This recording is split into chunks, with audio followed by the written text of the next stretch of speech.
Today we'll continue our learning on product. As competition intensifies, design offers a potent way to differentiate and position a company's products and services. With so many features, design offers functional and aesthetic benefits and appeals to both our rational and emotional sides. Design is often an important aspect of luxury products, though these products also face some unique issues. They are perhaps one of the purest examples of the role of branding because the brand and its image are often key competitive advantages that create enormous values and wealth. A luxury shopper must feel he or she is getting something truly special. Thus, the common denominators of luxury brands are quality and uniquenesses. A winning formula for many is craftsmanship, heritage, and authenticity and history, often critical to justifying a sometimes extravagant price. From this slide, we should see the guidelines for marketing luxury brands, as there would be much more higher expectations from consumers if marketers want them to pay for the brands. Many firms are considering ways to reduce the negative environmental consequences of conducting business, and some are changing the manufacture of their products or the ingredients that go into them. The product hierarchy stretches from basic needs to particular items that satisfy those needs. We can identify 6 levels of the product hierarchy using life insurance as example. Firstly, need family, the core need that underlies the existence of product family, example like security. Number 2, product family, all the product classes that can satisfy a core need with reasonable effectiveness, for example, savings and income. Number 3, product class, a group of products within the product family recognized as having a certain functional coherence, also known as a product category, for example, financial instruments. Number 4, product line, a group of products within a product class that are closely related because they perform a similar function, are sold to the same customer groups, are marketed through the same outlets or channels, or fall within given price ranges. Number 5, product type, a group of items within a product line that share one of several possible forms of the product, for example, term life insurance. Number 6, item, a distinct unit within a brand or product line distinguishable by size, price, appearance, or some other attribute, for example, Prudential Renewable Term Life Insurance. A product system is a group of diverse but related items that function in a compatible manner. A product mix is the set of all products and items a particular seller offers for sale. A product mix consists of various product lines. A company's product mix has a certain width, length, depth, and consistency. The width of a product mix refers to how many different product lines the company carries. The length of a product mix refers to the total number of items in the mix. The depth of a product line refers to how many variants are offered of each product in the line. The consistency of the product mix describes how closely related the various product lines are in the end use, production requirements, distribution channels, or some other way.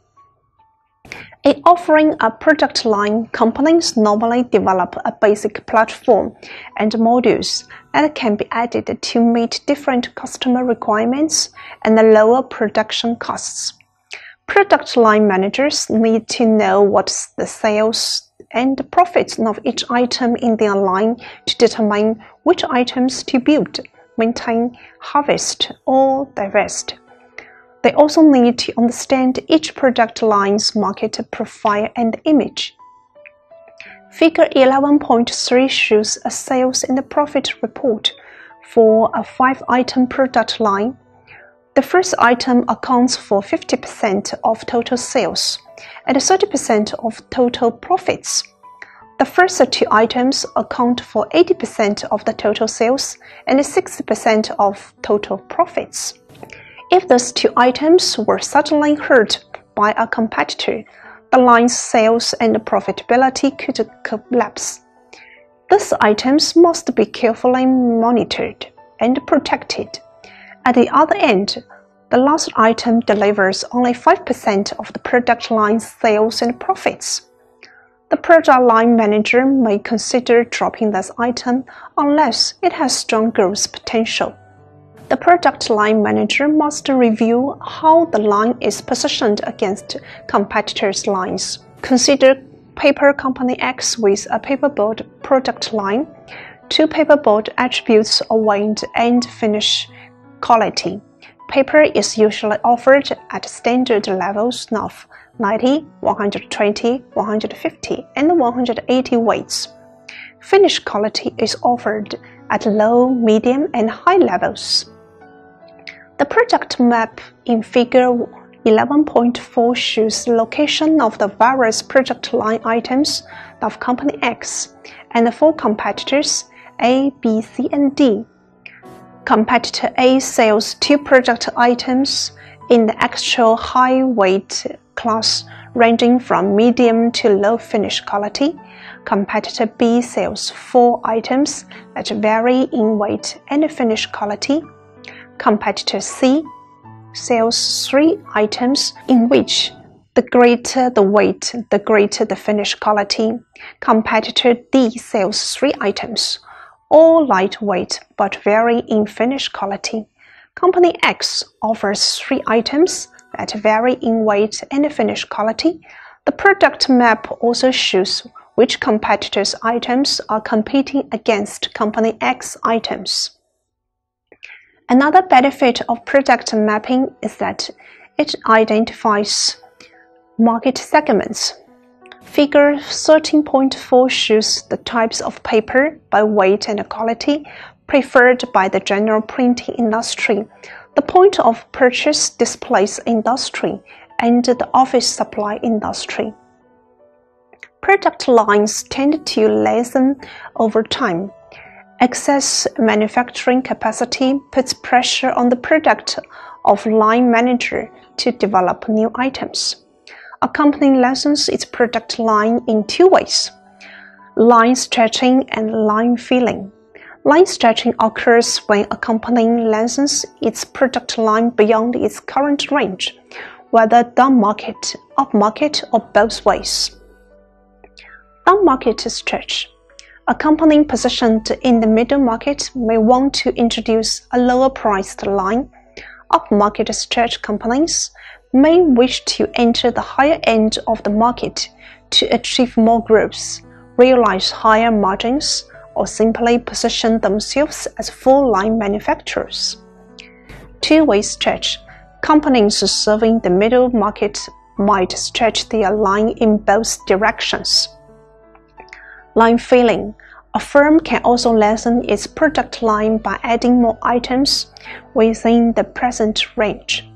Motives for line filling include reaching for increment profits, satisfying dealers who complain about lost sales because of items missing from the line, utilizing excess capacity, trying to become the leading full-line company, and plugging holes to keep out competitors.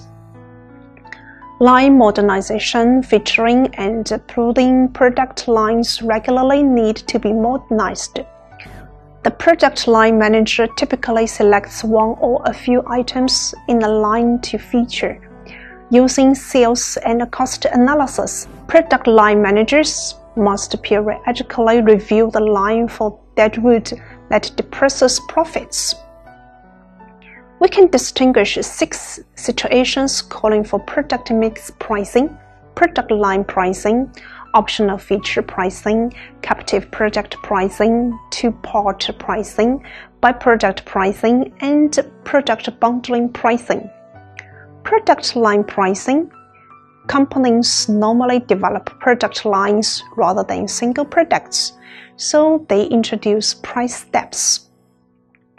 Optional feature pricing.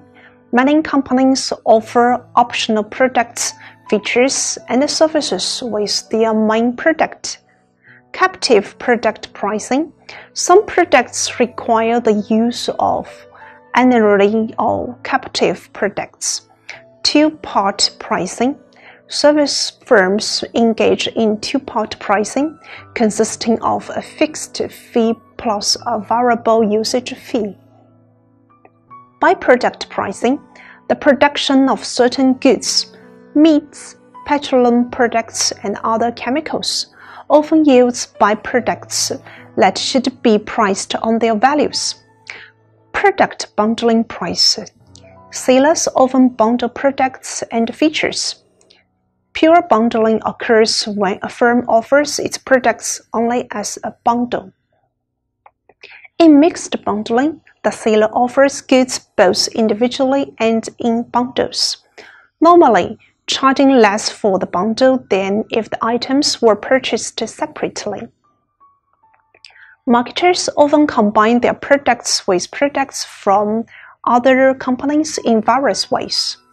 In co-branding, also called dual branding or branding bundling, two or more well-known brands are combined into a joint product or marketed together in some fashion.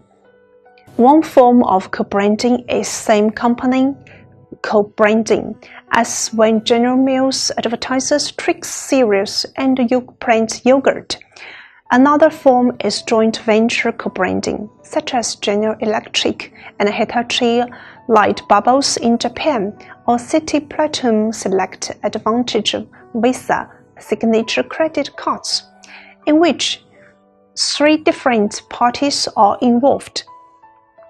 There is multiple sponsored co-branding, such as Teligent, a one-time technological alliance of Apple, IBM, and Motorola.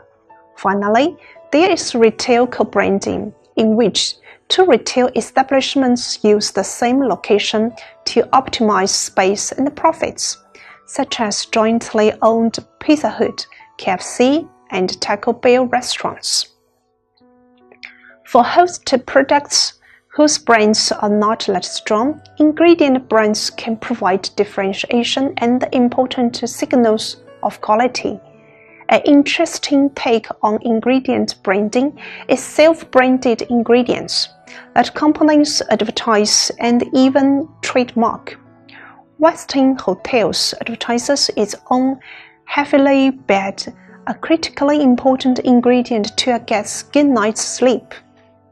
The brand has been so successful that Westin now sells the bed, pillows and sheets, and the blankets via an online catalog, along with other heavenly gifts, bath products, and even pet items. Ingredient brands try to create enough awareness and preferences for their products, so consumers will not buy a host product that doesn't contain it. Packaging is important because it is the buyer's first encounter with the product. A good package draws the consumer in and encourages product choice. In effect, it can act as a 5-second commercial for the product. It also affects consumers' later product experiences when they open it and use what's inside. Some packages can even be attractively displayed at home.